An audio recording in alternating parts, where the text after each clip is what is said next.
ভাই তোমরা এখন কি জানাইতে চাও, কি দাবি নিয়ে স্যার? আমরা 4 দফা দাবি নিয়ে আসছি। 1 নম্বর স্যার, আমাদের হচ্ছে সাপ্লিমেন্টারি পরীক্ষা নিতে হবে, 1 মাস বা 2 মাসের ভিতরে পরীক্ষা নিতে হবে এবং আমাদেরকে এমসিকিউ এবং সিকিউ মিলে পাস করে দিতে হবে। 3 নম্বর, প্রশ্নে বৈষম্য রাখা যাবে না। যেমন ধরেন স্যার, একটা বোর্ডে একটা প্রশ্ন হতে পারে, মানে কঠিন অন্য বোর্ডে প্রশ্ন হয়, এই বৈষম্য রাখা যাবে না। তারপর 4 নম্বর স্যার হচ্ছে, আমরা যারা হচ্ছে 1 বিষয় বা 2 বিষয়ে তারা ফেল করছে, মানে তাদেরকে আপনার কলেজে অ্যাডমিশন দিতে হবে বা সাপ্লিমেন্টারি পরীক্ষা যে দিব এটার মাধ্যমে আমাদেরকে অ্যাডমিশন দেওয়ার ব্যবস্থা করতে হবে। সব মশার বিরুদ্ধে সুরক্ষা দিতে এলো বসুন্ধরা এক্সট্রিম অ্যারোসল, মশার বিরুদ্ধে এক্সট্রিম সুরক্ষা।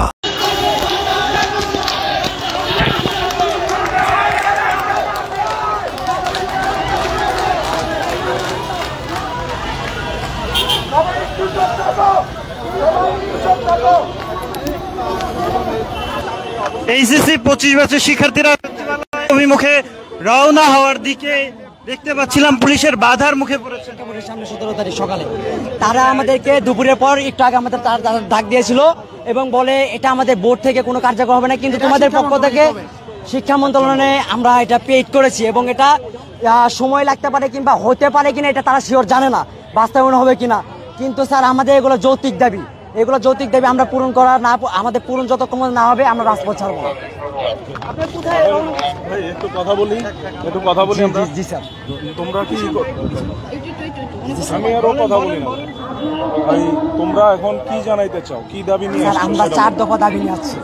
1 নম্বর স্যার, আমাদের হচ্ছে সাপ্লিমেন্টারি পরীক্ষা নিতে হবে, 1 মাস বা 2 মাসের ভিতরে পরীক্ষা নিতে হবে এবং আমাদেরকে এমসিকিউ এবং সিকিউ মিলে পাস করে দিতে হবে। 3 নম্বর, প্রশ্নে বৈষম্য রাখা যাবে না। যেমন ধরেন স্যার, একটা বোর্ডে একটা প্রশ্ন হতে পারে, মানে কঠিন অন্য বোর্ডে প্রশ্ন হয়, এই বৈষম্য রাখা যাবে না। তারপর 4 নম্বর স্যার হচ্ছে, আমরা যারা হচ্ছে 1 বিষয় বা 2 বিষয়ে তারা ফেল করছে, মানে তাদেরকে আপনার কলেজে অ্যাডমিশন দিতে হবে বা সাপ্লিমেন্টারি পরীক্ষা যে দিব এটার মাধ্যমে আমাদেরকে অ্যাডমিশন দেওয়ার ব্যবস্থা করতে হবে। আচ্ছা, তো তোমরা কি যে দাবি দেওয়া লিখিতভাবে নিয়ে আসছো কোনো? স্যার এই দাবিগুলো আমরা শিক্ষা বোর্ডকে অলরেডি জানিয়েছি। এখন কাকে জানাইতে চাও? আমরা একটা শিক্ষা মন্ত্রণালয়ে জানাইতেছি। আমাদেরকে বলা হয়েছে শিক্ষা মন্ত্রণালয়ে আসার জন্য। কয়জন যাবা? প্রতিনিধি দাও আমাকে। আমরা স্যার ওখানে 5 জন স্যার 5 জন 3 জন স্যার আমরা সিলেক্ট করে জানাচ্ছি। নাম কোন স্যার নাম্বার আমরা 5 জন বলা হয়েছে। স্যার ওখানে আমাদের সালের হিসাব বাদ, এটা এখানে নতুন হিসাব। আমাদের 5 জন যেতে ওখানে সচিবালয় 3 জনের তালিকা দাও। স্যার একটা কথা বলি স্যার, আমাদের বাইরে সবাই অবস্থান করে কিন্তু আমরা ভিতরে স্যার 4 জন যাব। বাইরে বলতে তোমরা এখানেই থাকবা? স্যার না স্যার, আমাদের ভিতরে কোনো সুরক্ষা আছে কিনা আমরা এটা জানি না, কারণ গতবার আমরা দেখেছি শেখ হাসিনা আমাদের স্টুডেন্টকে নিয়ে গিয়ে কতটা অত্যাচার করেছে আপনারা কিন্তু সব অবগত জানেন। এই জন্য আমরা কোনো কি সুরক্ষা পাবো? সেই সুরক্ষা আমাদের কে দিবে? শোনো, এখন তোমরা কি তোমাদের প্রতিনিধি নিয়ে যেতে চাও কিনা সেটা বলো। আপনারা কয়জন আপনারা বলছেন স্যার? 3 জন বলো। আমরা 4 জন স্যার, আমরা একজন বেশি চাই স্যার। আচ্ছা, 4 জনের নাম ফোন নাম্বার দাও। জি স্যার, 4 নম্বরের নাম আমরা ডিসিশন করে স্যার 10 মিনিটের ভিতরে জানাবো। 10 মিনিট 5 মিনিট 5 জন আমরা 5 জন। আমাদের নেতা তো আগে থেকেই ঠিক করা থাকতে হবে। জি স্যার। স্যার আমি এগুলো সব প্রতিনিধি করার চেষ্টা করতেছি স্যার। 4 জনের নাম দাও, 2 মিনিট। 4 জন। শুনো আমার কথা, আমরা আপনাদের গণমাধ্যমকে জানাই দিতেছি 2 মিনিটের ভিতরে। ওকে ঠিক আছে। দর্শক সরাসরি দেখছিলেন ডেইলি সানে। এই মুহূর্তে দেখানোর চেষ্টা করছিলাম সচিবালয় অভিমুখে তারা রওনা হচ্ছিলেন। এরই পথে মধ্যে শিক্ষা ভবনের ঠিক পাশে আমরা দেখতে পাচ্ছি তাদেরকে আটকে দেওয়া হয়েছে এবং আটকে দিয়ে পুলিশের পক্ষ থেকে তাদেরকে সময় দেওয়া হয়েছে যে আসলে কারা কয়জন প্রতিনিধি যেতে পারবেন। 5 জন প্রতিনিধির কথা বলছেন তারা, তবে পুলিশের পক্ষ থেকে 3 জনের অনুমতি প্রদান করা হয়েছে এবং 3 জন তারা চাইলে যাইতে পারবেন ভেতরে।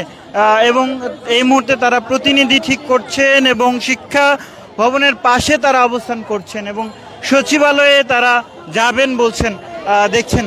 এবং বেলা সকাল 10টা থেকে তাদের এই আন্দোলন শুরু হয় শিক্ষা বোর্ডে।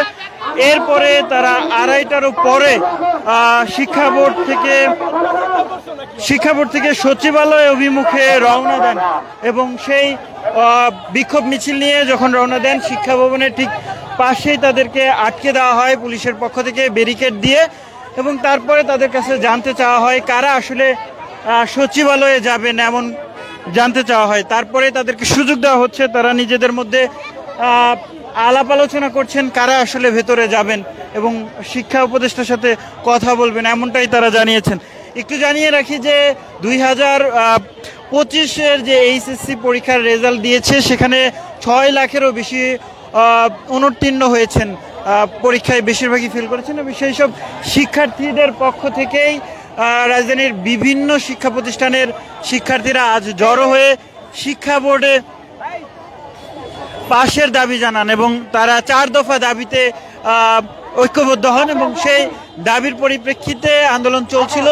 শিক্ষা বোর্ডের চেয়ারম্যানের সাথে কথা বলেছেন, তার এক পর্যায়ে শিক্ষা বোর্ডের চেয়ারম্যান অপারগতা জানিয়েছেন যে তারা আসলে কিছু করতে পারছেন না, যার ফলে তারা শিক্ষা বোর্ড থেকে সচিবালয় অভিমুখী রওনা দেওয়ার ঘোষণা দেন এবং এক পর্যায়ে তারা সচিবালয় অভিমুখে রওনা দিয়ে শিক্ষা বোর্ডের সামনে এসে হাজির হন। এরপরেই পুলিশের পক্ষ থেকে ব্যারিকেড দিয়ে তাদেরকে আটকে দেওয়া হয়।